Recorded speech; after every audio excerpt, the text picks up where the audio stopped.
রাজধানীর ডেমরায় ডক্টর মাহবুবুর রহমান মোল্লা কলেজে হামলা চালিয়েছেন কবি নজরুল সরকারি কলেজ, সোহরাওয়ার্দী কলেজ সহ বেশ কয়েকটি কলেজের শিক্ষার্থীরা।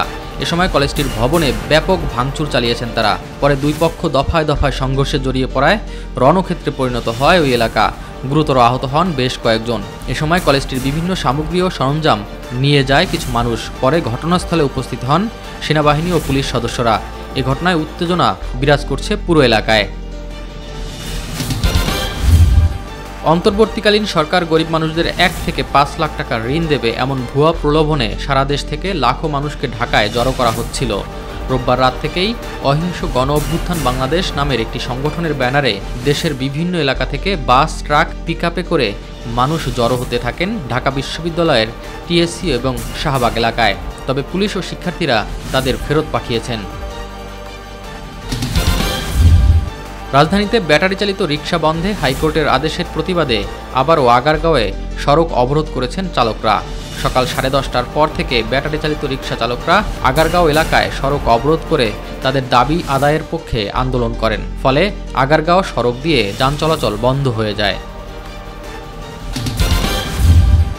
জাহাঙ্গীরনগর বিশ্ববিদ্যালয়ের মার্কেটিং বিভাগের 53তম ব্যাচের শিক্ষার্থী আফসানা করিম রাচির মৃত্যু মামলায় রিকশাচালক আরজুকে আটক করে পুলিশে সোপর্দ করেছে বিশ্ববিদ্যালয় প্রশাসন। দুপুরে আশুলিয়া থানা পুলিশের ভারপ্রাপ্ত কর্মকর্তা আবু বকর সিদ্দিক নিশ্চিত করে জানান, বিশ্ববিদ্যালয় সংলগ্ন গেরুয়া এলাকার বাসা থেকে তাকে আটক করে বিশ্ববিদ্যালয় প্রশাসন।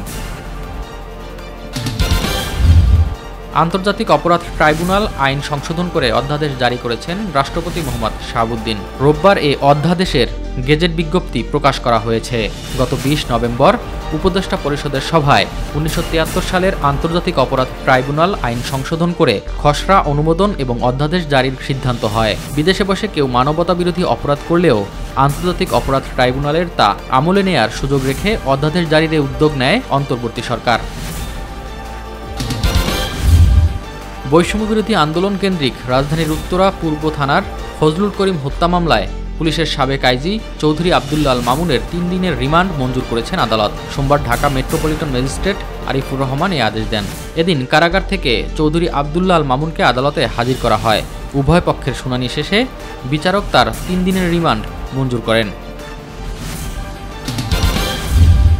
রিকশা ভ্যানে কোনো চাঁদাবাজি হবে না, গরিবদের কষ্টার্জিত অর্থ কেউ নিতে পারবে না বলে জানিয়েছেন ডিএমপি কমিশনার শেখ মোহাম্মদ সাজ্জাদ আলী। তিনি বলেন, যদি পুলিশের কোনো লোক চাঁদাবাজির সঙ্গে জড়িত থাকে তাহলে তার রক্ষা নেই। চাঁদাবাজি বন্ধে কমিটি করার কথা জানিয়ে তিনি বলেন, রিকশা চালকরা থানার ওসিকে নিয়ে কমিটি করেন। কমিটি চাঁদাবাজি বন্ধে কাজ করবে।